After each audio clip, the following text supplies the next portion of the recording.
Video के इस part में हम लोग आज डायमेंशनल एनालिसिस के बारे में देखेंगे, क्योंकि इसका जो पिछला वीडियो था उसमें हम मैक्सिमम पार्ट का डायमेंशन को फाइंड किए थे, डिफरेंट फिजिकल क्वांटिटी का डायमेंशन फाइंड कर रहे थे और आपको सिखाए भी थे कि हमें डायमेंशन कैसे फाइंड करना है। बेसिकली अगर आपको कोई भी फिजिकल क्वांटिटीज़ का फॉर्मूला याद है तो आप उसका डायमेंशन फाइंड कर सकते हैं, और आज उसी में हम लोग आगे मूव करेंगे कि डायमेंशनल एनालिसिस का क्या एप्लीकेशंस हैं, क्या यूजेस हैं। तो मेनली जो डायमेंशनल एनालिसिस के एप्लीकेशंस हैं वो 3 हैं। हम लोग 1 बाय 1 करके सबको देखेंगे, ठीक है। Application of dimensional analysis.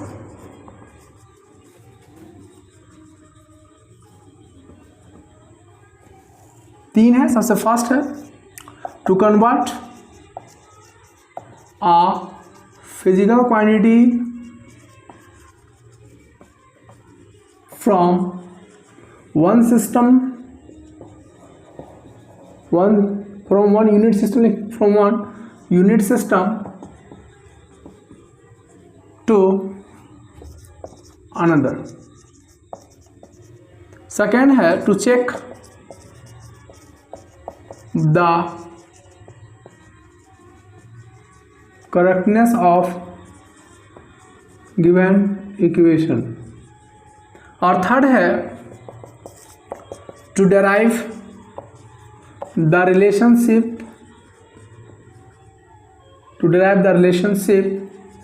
among physical quantities,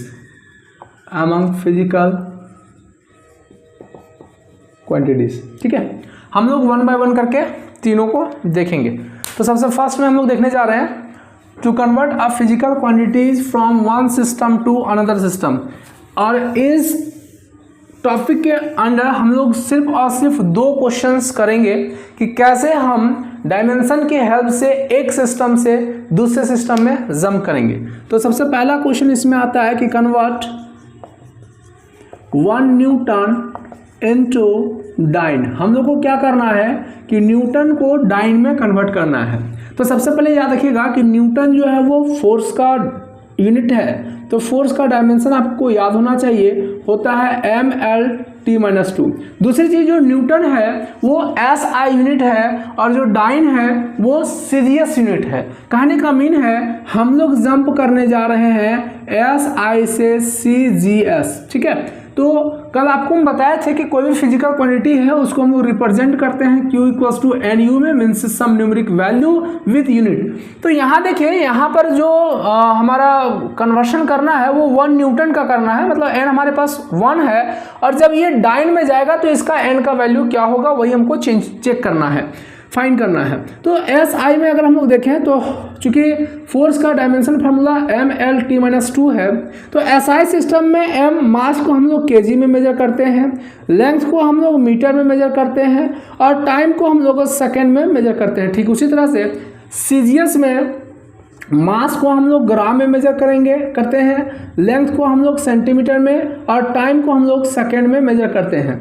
हमको कन्वर्ट करना है किस में, तो न्यूटन से डाइन यानी SI से हमको जाना है CGS में। हम लोग सिंपल लिखेंगे कि Q1 = Q2, क्योंकि जो हमारा फिजिकल क्वांटिटी है उसमें कोई कन्वर्सन नहीं हो रहा है, हो जाएगा N1U1 = N2U2, और N2 हमको फाइंड करना है N1U1/U2। अब यहाँ से देखिए N1 का वैल्यू हमारे पास 1 है, चूंकि 1 न्यूटन को ही कन्वर्ट करने को बोला गया है। तो N2 जब हम फाइंड करेंगे तो M1 लगा दीजिए U1, तो U1 हमारे पास है m1L1T1⁻²⁻² डिवाइडिंग बाय m2L2 और T2 का पावर -2।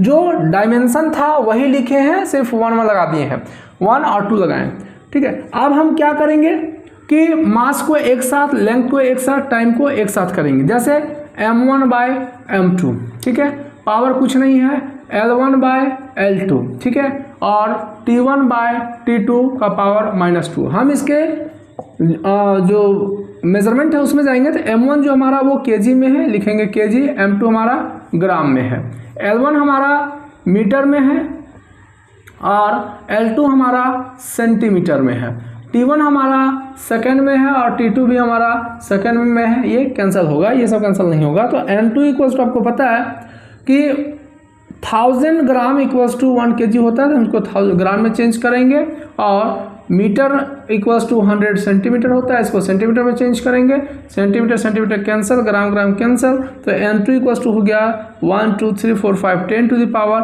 5, यानी कि हम कह सकते हैं कि 1 newton equals to 10 to the power 5 dyne होता है।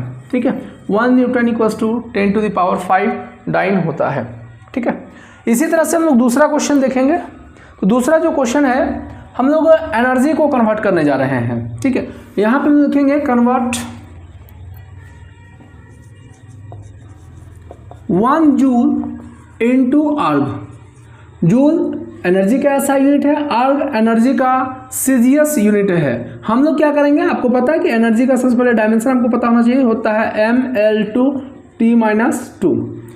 यहाँ सेम रखेंगे, यहाँ तक हमारा सेम होगा। अब चेंजेस यहाँ से आएंगे, क्योंकि डायमेंशन थोड़ा सा चेंज किया है, तो अगर डायमेंशन चेंज हुआ है तो इसका वैल्यू भी चेंज होगा। तो अगर हम N2 की बात करें तो N2 इक्वल्स टू हमारे पास आ जाएगा M1L1T1 बाय M2L2 और T2। क्या किए, जो डायमेंशन था वही लिखे हैं, सिर्फ अपर में 1 नीचे में 2। तो N2 इक्वल्स टू सेपरेट करेंगे, उसी तरह से M1 बाय M2 हो गया, ये हो जाएगा L1 बाय L2 पावर 2 और T1 बाय T2 पावर -2। तो N2 इक्वल्स टू हो जाएगा M1 हमारा kg बाय M2 हमारा ग्राम, ये हो जाएगा मीटर बाय सेंटीमीटर पावर 2, और ये सेकेंड बाय सेकेंड -2 कैंसिल हो जाएगा। N2 इक्वल्स टू kg को ग्राम में चेंज करेंगे तो 1000 ग्राम बाय ग्राम, और ये हो जाएगा हमारा 100 सेंटीमीटर बाय सेंटीमीटर पावर 2, ये कैंसिल हो जाएगा, ग्राम से ग्राम कैंसिल। तो N2 इक्वल्स टू यहाँ देखिए 30 और 20 और स्क्वायर हो जाएगा 40, यानी कि 10 टू पावर 7 आ गया। कहने का मीन हम कह सकते हैं कि 1 joule equals to 10 to power 7 erg होता है। और आपके एग्जाम में भी या तो न्यूटन को कन्वर्ट करने को बोलता है या तो जूल को कन्वर्ट करने को बोलता है, यही दो क्वेश्चन जनरली इससे पूछे जाते हैं, इससे ज़्यादा क्वेश्चन इससे नहीं आता। हम लोग अब जो सेकेंड इसका एप्लीकेशन है उसको देखने जा रहे हैं। तो सेकेंड इक्वेशन, जो सेकेंड एप्लीकेशन है, उसको देखने से पहले हम लोग एक छोटा सा टर्म को भी देखेंगे।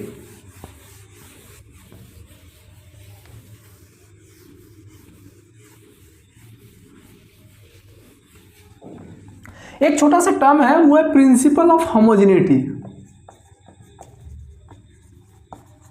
प्रिंसिपल ऑफ होमोजेनिटी, ये प्रिंसिपल ऑफ होमोजेनिटी कहता क्या है? ये एक छोटा सा स्टेटमेंट है, कहता है कि like term be added and like term be subtracted.